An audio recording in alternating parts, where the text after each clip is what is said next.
everybody. Bobby Medina here with my good friend Paul Barron, and we are bringing you a very exclusive interview today with our dear friend Eric Miyashiro, somebody who doesn't need any kind of an introduction, but I'm going to give him one anyways. He's originally from Hawaii. Went to Berklee College of Music. His credits are way too long. They would fill up a novel. I mean, Buddy Rich, Woody Herman, Stevie Wonder. He's one of the probably first call session player in Japan right now, where he resides. He leads his own bands. He's an in-demand clinician, accomplished composer and arranger. I understand also a trumpet professor at a few different universities or colleges out there, and a Yamaha performing artist as well. So welcome, Eric. It's great to have you here. It's an honor to be here. I've seen these videos, and man, I'm so honored to be included in such a stellar lineup of the stars that you guys been having. So it's an honor, guys. Thanks for asking me to be here. Well, great. We're glad you're here. In our group too, part of it. We really enjoy it. And Paul, I'm going to let you throw out the first question. Sure. Well, Eric, I've always been interested in your transition from Woody Herman's band. I think that was the last time I saw you. In fact, it was in the the P&E in Vancouver, Canada. You and Greg Gisbert, and then I sort of lost track of what your career was doing. Can you tell us after that? And then I'm really interested in your transition to Tokyo, how that all came about, if you wouldn't mind sharing that. All right, so let me go back a little. After spending time in Hawaii till my high school days, I moved to Boston to attend Berklee College, and I was the first reception. I got the first Maynard Ferguson scholarship that Berklee offered, and I was pretty psyched about that. Oh wow, so that is awesome. Yeah, so 2 years later, I got a call to join Buddy's band, and when Buddy died, 3 years afterwards, I joined Woody's band, took over Roger Ingram's share, and after about 2 months, Woody Herman died. So there's a pattern here. And after that, I did Mel Lewis's band, and sure enough, Mel passes away. He passed about 2 months later. So oh no, I saw Maynard in 2002 in Tokyo. Yeah, and Maynard said, "Stay away from me, Eric." I know your reputation. And I told the same story to Bobby Shu, and Bobby said, "I have a few suggestions, Eric." So, yeah. So anyway, after Woody's band, and doing some short stay road bands, I just got tired of living out of a suitcase. So, since my mom was from Japan, I just thought that maybe I'll just hang out in Japan for a little while. And the reason being is that when I was on the road for about 5-6 years, I don't want to get into like the politics and stuff, but I've encountered my share of racial profiling and stuff, and some of the clubs that we played on Buddy's band in a deep in the South. And some of the club owners wouldn't even let me into the club through the front door. And he said, you coming from the back. And some of the restaurants wouldn't let me in.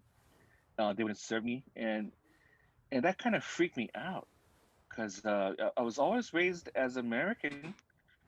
I always, sang the national anthem, the flag raising ceremony every morning, and I played that little bugle thing. Every morning I showed up to school at 7 in the morning because I just wanted to play. So I consider myself, American, but being told that I wasn't kind of really messed me up a little while. I didn't know who I was, and I was talking to my mom about that, and my mom said that maybe you should, live in Tokyo for a little while and to see what that's gonna, bring you, because you have two homes. That's what my mom said, and I thought that was the coolest thing that she told me, that in the U.S. and Japan you have two homes, so just give it a try, and that's what I did. Just I just I was planning to just stay here for a couple of months just to hang out and just rest from my road burns. And one thing led to another. A lot of the musicians in Tokyo recognized me from the Buddy videos and the Woody Herman recordings and stuff. So they started to throw me gigs, and met my wife, and that was like my 30 years ago. So Congratulations. that's my, after the, yeah, well, thank you. After the road kind of thing. That's what happened, Paul.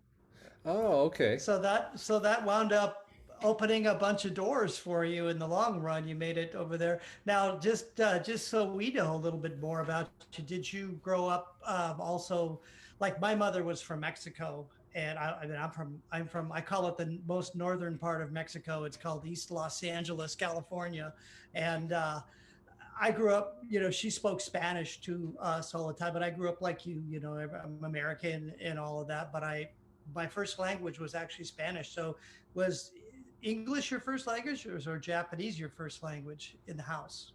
The English was, but my mom didn't speak too well, English wise, and my dad didn't speak Japanese. I don't know why they got married.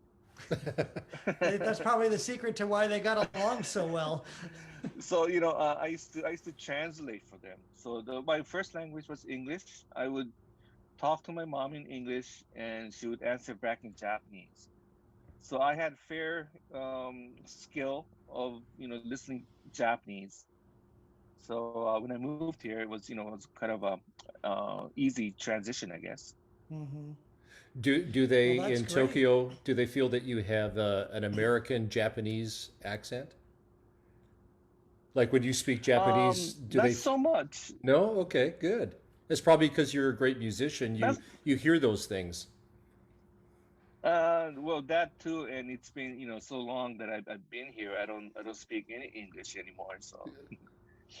So there. Just on this subject, and then we'll get off it and we'll talk a little bit more about trumpet. But kind of what Paul was talking about, like, you know, there's a song in a Mexican piece of music, and I'm considered a Mexican American, right? I have both. My mother was from Mexico, my father's from America, and so there's a song in Spanish called "Ni de aquí ni de allá," which means neither from here nor there.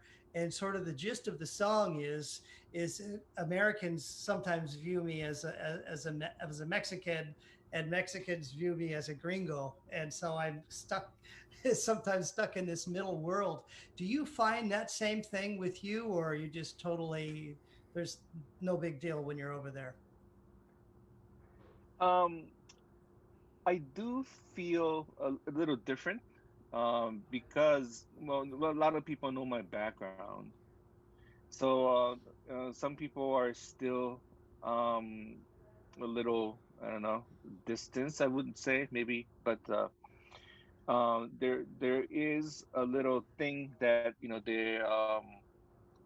sometimes they don't open up to me.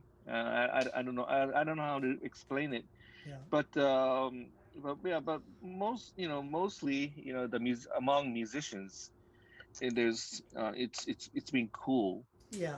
But when I first moved here, there was a lot of thing that people were very protective of their gigs, and not letting the foreigner come in and take their gigs away. So Mm. I had a little problems when I first got here, but now I I I always made it a habit when I um, was traveling and working in a different part of the country, and I always tried my best to not to take people's gig away, but to create a new one, you know, for myself. So that's what I did. And then that also brings in other people that you're hiring as well. So it's probably a great way to make that bridge happen. Yeah, yeah. Well, tell us about a little bit about your big band that I've seen out there. You guys play some incredible music, and you're fronting this thing, and I mean your playing is just absolutely extraordinary. How long have you been doing that, and what sorts of gigs do you guys do? Who do you write all the charts, and fill us in a little bit on that? When I was growing up, my first um, goal for what I wanted to do in high school and my college days was to become the best lead trumpet player in the world, and I was just focused only on that. And when I got here in Tokyo, what I wanted to do was just spend a couple of months in Tokyo, hang out, and move to New York or LA and become a studio musician. And that was my plan. But my plan changed when I got here and met so many beautiful people. Um, I started to do a lot of studio work here, and people started to ask me to a guest solo for this band and this orchestra and things like that. And I, I, back in those days, I didn't want to front a band or play a solo in front of a band. I was, I didn't want to do that. I just wanted to play lead trumpet. So at first, man, I felt very uncomfortable. I really didn't enjoy it. But as the years went on, and people seemed to like what I did in front of the band. So people asked me to, hey, when are you gonna get your own band? And we want to hire you as a band. And so I reluctantly I got a big band together, and all we did was play Maynard chart because I didn't have any chart. I didn't write at that time. So I just played the Maynard chase stuff, all the high, fast, loud, things, and that seems to really caught on with a lot of the people here. So I did that for, man, 10, 15 years, and I kind of got a little tired of playing dead high note players music. um, you know and that kind of wore me out because I guess I grew as a musician, I guess, thankfully. I wanted to do something new, so I started to write a lot. So I got another band that focused on my writing and having a lot of the other people come in as a guest soloist and stuff. And Blue Note Tokyo was nice enough to sponsor me on that. So now it's going on 7 year, I guess, that I'm doing like a leader slash musical director for a Blue Note All Star band. And man, we had Faddis, Arturo, Peter Erskine, Pat Metheny, Marcus Miller, Benny Wow. Golson. Man, we had you know um, wonderful guests, and that's sort of my at the moment my I don't know, my project. So yeah, but I'm still being called to do a lot of the high note solo stuff, and I can't I don't know. I try to uh, steer my career in a different direction, so to speak. As you Do know, you find it's difficult? I mean, I was hanging out once with Arturo, and he said, you know, once he's known for playing high originally as well, and he says, I feel like I have to do it all the time, otherwise the people are going to be disappointed. But he says I would just as soon play ballads the whole time, but I can't do that. Do you find that to be the case with you as well? exactly, about 10 years ago, I did a TV show, and they asked me to bring in five charts, and I, at that point in my life, I said, man, I don't want to play high notes anymore, man. Kind of, I want to play more like a musical stuff, like. So I brought in a lot of ballads and flugelso solos, and after people watched that TV show, a lot of people said, "Man, Eric's having a bad chops, and he's not, he can't play high anymore." Oh, And and people were asking me, "Are you okay?" So Arturo is right. People want to hear that. Once you do it, people always want that. That of course, that part of the music is exciting and it's desirable for a lot of people. But and if you can, once you do it, once you feed the audience that, they'll probably want it more and more. So I'm at the point where I'm writing a lot of charts that will feature that, the more of a melodic side, and but you'll end on a high note, kind of. you know Mm. uh, So sort you of. can appease them and keep them happy and yourself. Exactly, yeah. well, Eric, one of the most beautiful pieces that I've heard on your recordings is your rendition of the Rocky theme. You know, the just beautiful, lush writing. Um, Talk about that a little bit. And I assumed that that was well received because it was so beautiful. Oh, you mean the ballad, Yeah, the Rocky? ballad is gorgeous. Yeah, Well, thank you. I wrote that right after Maynard passed.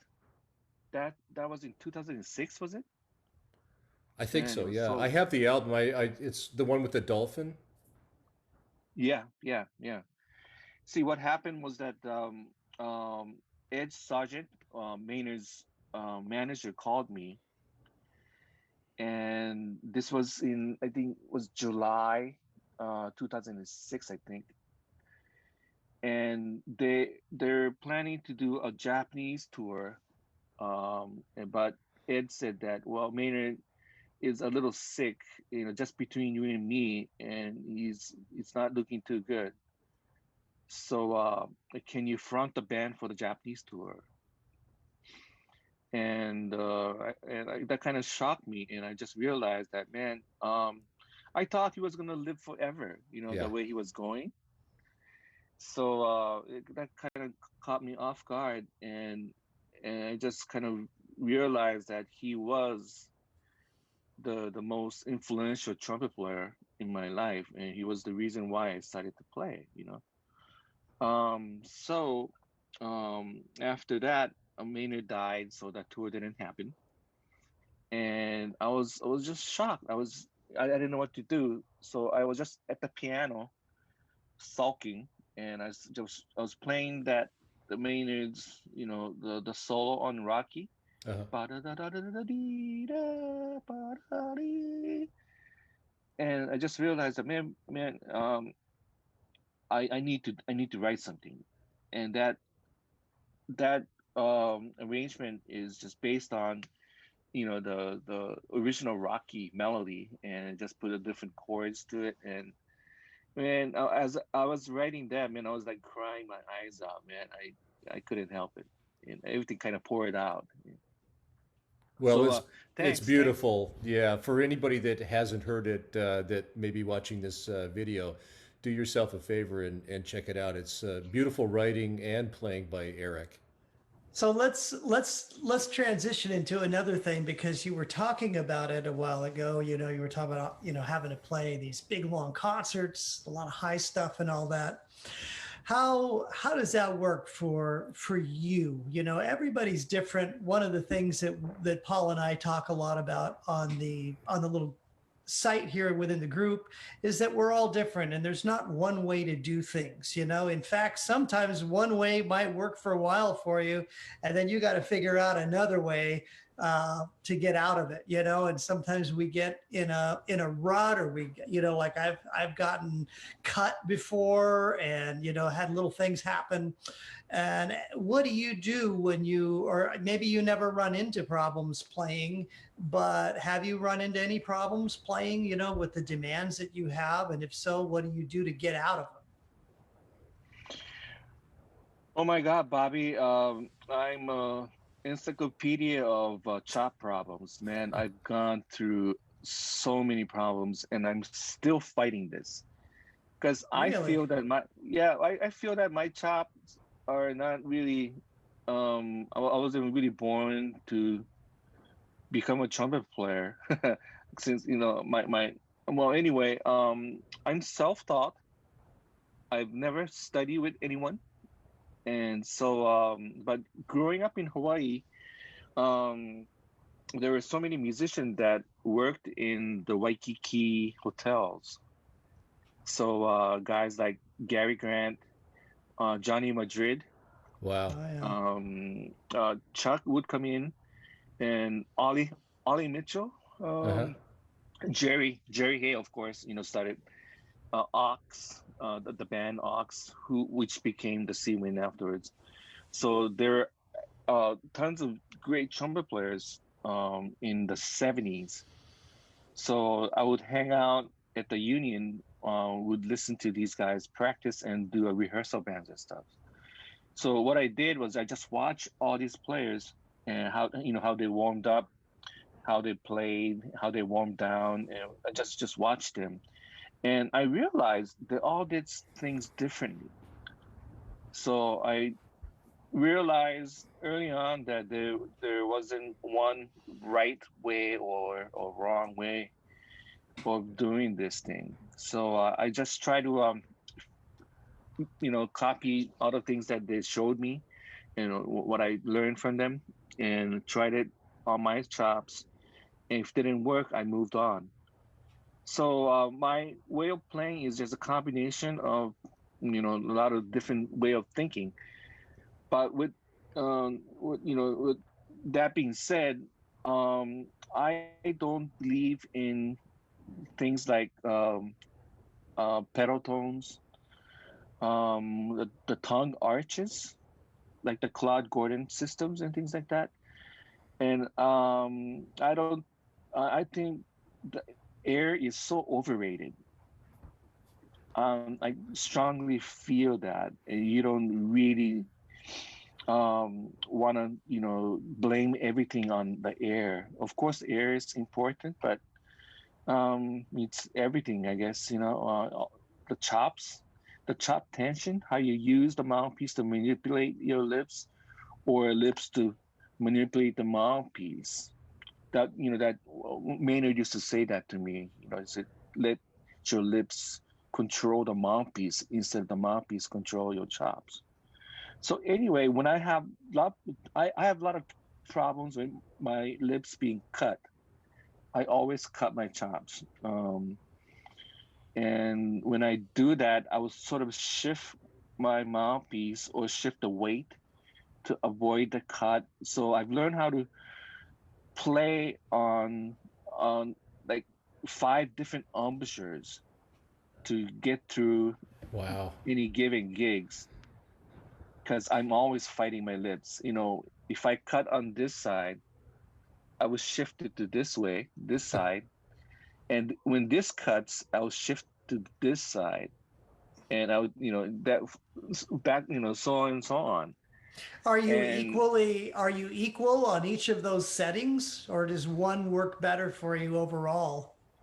Just out of I curiosity. I do have the favorite spot, the one spot that kind of works the best. But I've kind of learned over the years that I'm able to manage certain level of the playing ability. So Hmm. Yeah. Now, is this partially from how loud you need to be playing, or does this have to do with pressure because you're playing up there, or because you're playing, like you said a while ago to Paul and I, you're getting ready to go to a 6 hour rehearsal and a 2 hour studio session or something like that. So, I mean, that's a lot of playing, especially if you got to play high. I mean, how do you control the mouthpiece pressure? Well, great question. I have a different setting for like a lead playing, and for like a high, loud Maynard type high note scream solo setting, and for like a classical studio setting combo. So I do shift the weight of my lips, and I guess I change the aperture, I guess. I try not to think about it too much, because when I do, I overdo these things. So I just mainly focus on the required sound at that given moment, the lead trumpet sound, or the Mm-hmm. solo high note sound and things like that. And like, I guess that kind of dictates the aperture. And I don't really change the way I breathe, taking in the air or breathing out, the compression and stuff, that like that. So I don't know. Well, having spent so many years on the road myself, but in different kind of setting, mostly Broadway shows, I'm kind of thankful, having gotten beaten up so many times, that I think I've learned a few more things about my body that I might not have had I not gotten so fatigued and yet still have to play every single night. Do you think that your time on the road kind of helped you develop those different setups and how you shift and so on? Oh my God, you know my crazy glue story, right? I do, but please share. Yeah, share it with everybody here. Oh my God, this is about a year into Buddy's band, and that was my first road band, and I wasn't ready. I was too green. I I would like crash and burn every other day. I didn't know how to pace myself, and as like Paul, very well that traveling takes its toll. Lack of sleep, eating habits, and drinking habits. So about a year, not even a year, maybe it's like 8 months into the tour, I got a little cut that started on the left side of my lip, and we had to keep playing. So that cut started to open up and started to move to my right side and went inside my lip. And at the end, I had piece of meat just dangling off of my lip. And man, I couldn't play anymore. So I just remembered someone telling me Bobby Shoe had a similar problem on Buddy's band, and he used a glue, like a model plane glue, to glue shut that cut. So I said, okay, man, I got to try something. So at the next truck stop, I found myself a super glue, and I glued that cut shut. And the next day, I woke up and it was like rock hard, and it's, oh man, am I going to be able to play? And I tried to make a sound out of the horn, and I could play, but it only gave me about 7 notes, that between top line G to about an E above high C. And that's like the money range for a lead trumpet, right? So I could sort of manage to get by with that for about the next 5 6 days. And when on the sixth day, and that big piece of crazy glue just peeled off by itself, and it was healed, and I could play again. So that kind of taught me what not to do. Yeah. And during the course of that 5, 6 days, with having that crazy glue um, on my lip, and I kind of learned how to, I guess, shift my air, use my air on a different way, and try to find that the part of my lip that would vibrate. So that kind of taught me, it was a hard lesson, but from that point on, I was a little more efficient, and I knew where to sort of focus my lip instead of just using, the sheer air power only kind of thing, Right about the time I think I met you, Eric, was in, I want to say 1986 at the Hot Jazz Club in Vancouver, Canada. And you had a bottle of Aqua Velva, a shaving aftershave, I think, on your music stand. And you would have to dab it to cauterize it, I think, during the gig. Does that sound about right? uh, yeah, I know. Well, yeah, that sounds familiar, but I think the cut thing happened in '85, I think. Oh, So okay. that was a Oh, year. maybe I saw you in It was a '85 year. then. That could be. Yeah, yeah. So with this COVID and everything going on, it sounds like you're getting busier and busier again, but how has that affected things in Japan, the music business, live performance business? Has it killed it like it has done over here, or has it managed to go on, or have you transitioned into doing just more studio work? Or tell us a little bit about that.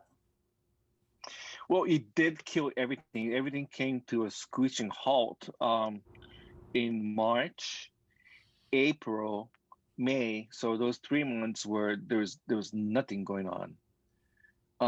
But right around June, the numbers started to go down. So they started to open up the clubs, the halls, and the studios to about a half capacity.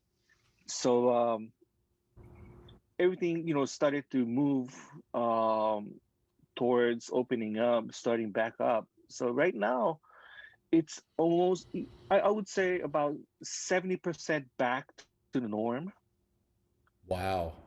Yeah, but the Japanese people are really strict about their hygiene and keeping the mask. So it's been okay, the controlling, the numbers, but it's coming back up again. So who knows, who knows it's going to shut down again. But among the musicians, there has been no cases reported because the musicians really are being very careful. So it's been okay. Everything's kind of back, and I'm man, very happy to say that I'm back working again. So Yeah, well, I'm glad for you and anybody that is. I've seen different people in different parts of the world, and there's some movement here and there, but for the most part, here we're still stuck, unfortunately. So, they're getting ready to roll out a vaccine. So hopefully, in the not too distant future, we'll be back up and running as well. Well, listen, I know we're almost out of time here. I want to ask you one thing, since this group is primarily trumpeters, both guys and gals that are not everybody, but most everybody 50 years and above.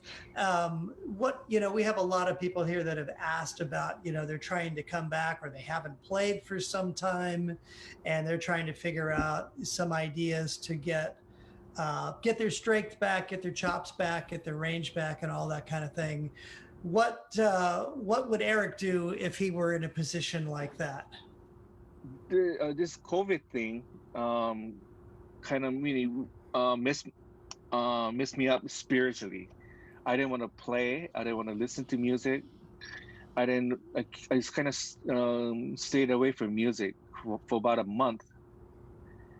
So and coming back from that, I realized that when I picked up my horn again after about 30 days of not playing, I didn't lose any range. I didn't lose any technical things, but the stamina, of course, Hmm. wasn't there. But also realized, but I stayed away, not listening to any music for 30 days. My listening skill went down really a lot. I couldn't play with another musician. My intonation was off. So I suggest keep listening. Um, and by listening, that will keep the part of your brain that the connection with your instrument and with your ability, I guess the whole music connection will be stronger if you keep listening a lot every day. And as far as the stamina goes, I've tried everything from using the peat, um, free buzzing all day, and endless long tones, but nothing worked. It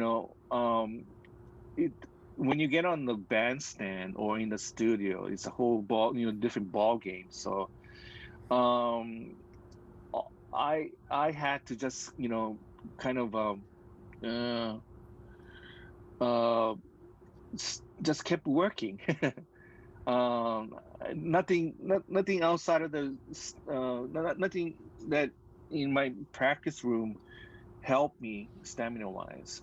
That's what I found out. So I don't know if this gonna help anybody the come back the players, but um, I guess try to find a chance to play with someone else, because when you're in a practice room, you're in control, so you're able to stop when you're tired, or when you make a mistake, you're able to stop and correct yourself.